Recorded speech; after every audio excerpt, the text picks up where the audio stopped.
This is Autoline Daily, the show dedicated to enthusiasts of the global automotive industry. While we didn't see this coming, yesterday afternoon, GM CEO Mary Barra hopped on Twitter with Elon Musk and announced that GM will adopt Tesla's North American Charging Standard, or NACS. Starting in 2024, GM EV owners can use an adapter to access 12,000 Tesla supercharger stations throughout North America, and GM will integrate the NACS port into its vehicles starting in 2025. GM will also add the Tesla supercharging network into its vehicles and mobile apps to help customers locate the stations and pay for charging. Ford already announced it will adopt Tesla's NACS chargers, so GM had to react.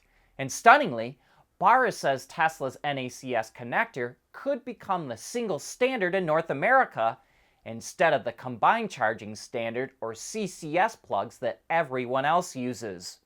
With Ford and GM joining Tesla, more automakers are likely to follow.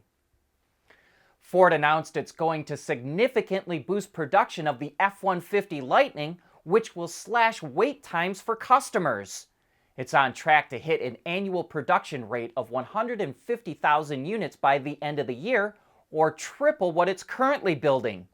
The XLT version of the truck will get the largest production increase since it's the most popular. Ford says a customer who places an order now for the XLT Lightning will receive it as early as September. It's also taking orders for the Lariat and Platinum trims, but the entry-level Pro model is sold out for the year. Earlier this week, Ram showed off a unibody pickup truck for Brazil called the Rampage. At the time, we wondered if the company would bring it to North America. We didn't have to wait long for an answer. It is coming. The Drive reports that a source within Stellantis, Ram's parent company, confirmed that the Rampage will be sold in the US and that it will debut later this year. In addition to that, a couple of camouflage versions of the truck were spotted testing in Colorado. As of now, the Rampage is only confirmed to be produced in Brazil, so the company will likely need to find another plant in North America to build it so it can avoid the 25% chicken tax on imported light trucks. There's some fascinating stats from the latest electric vehicle report from Bloomberg New Energy Finance. It shows that sales of ICE vehicles are declining almost everywhere in the world, while the only growth in the auto industry is coming from EVs. And the only developed country that saw ICE sales go up was Australia, which were up only 1%. The study says EVs of all kinds, including 2- and 3-wheelers, are already displacing 1.5 million barrels of oil a day, or about 3% of road transportation demand. So as EV sales ramp up, we could see a significant drop in oil demand.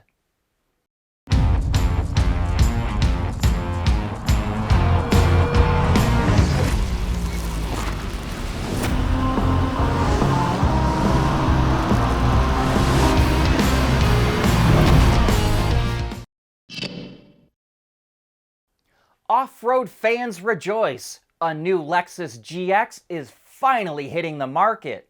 Styling is much more boxy than the current truck, and its ruggedness can be enhanced with the new Overtrail grade that, among other things, adds 33-inch tires.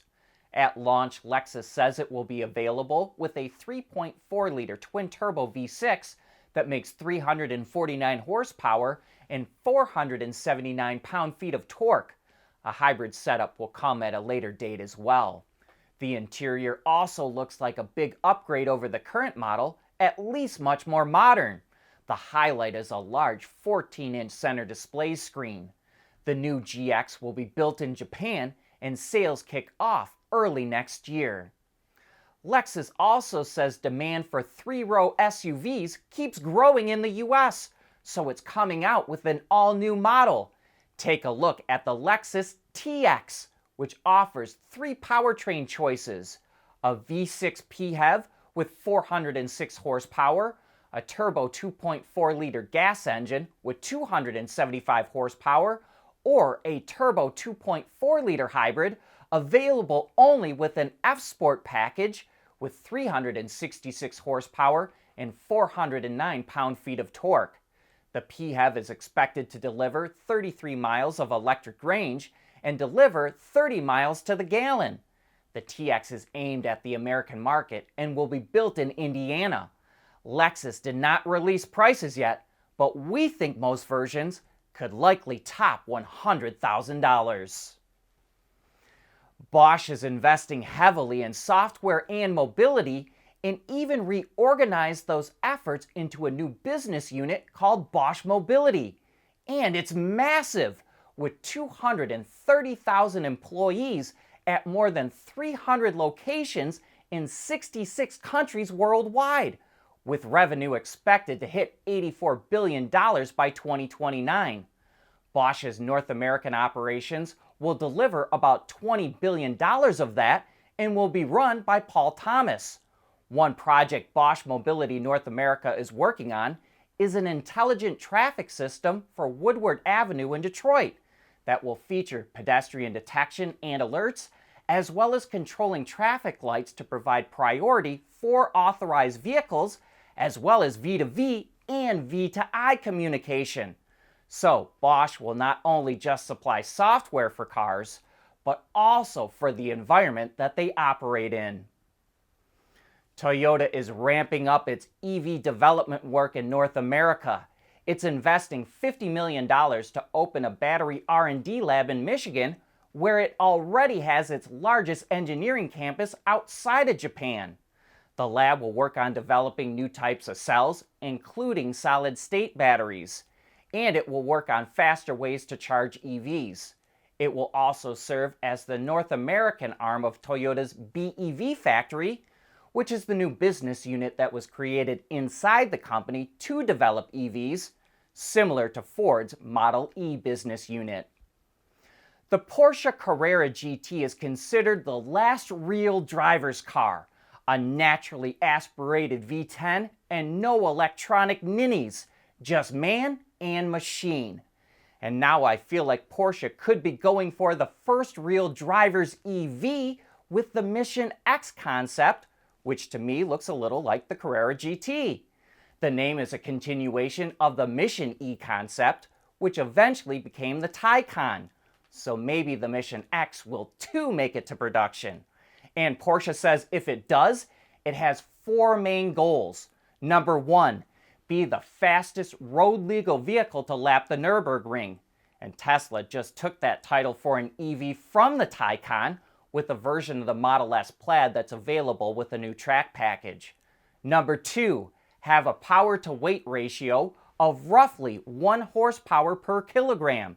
3, deliver significantly more downforce than a Porsche 911 GT3 RS. And finally, number 4, offer about double the charging speed of the Taycan with a new 900-volt electronic architecture.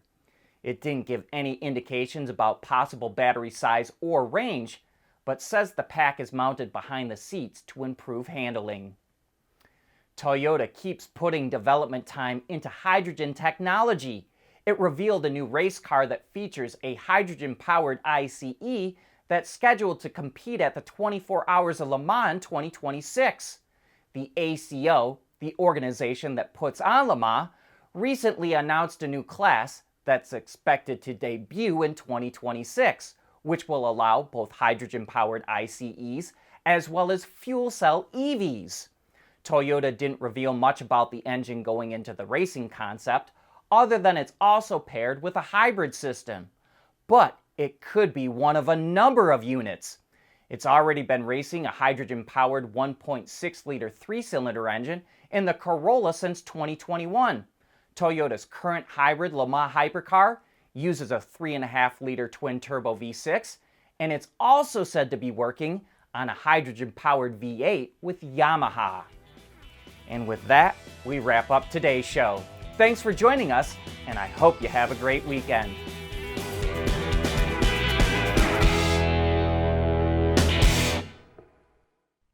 Autoline Daily is brought to you by Bridgestone, solutions for your journey.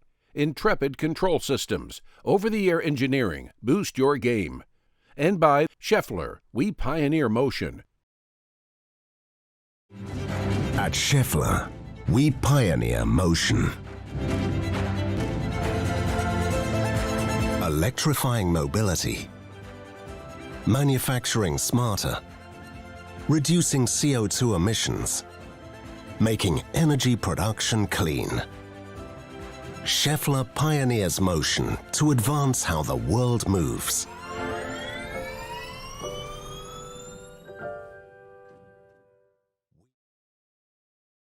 We want to know what drives your testing. OTA, connected car, diagnostics, remote testing. Intrepid Control Systems is here to help you work from anywhere. Intrepid Control Systems, driven by your data.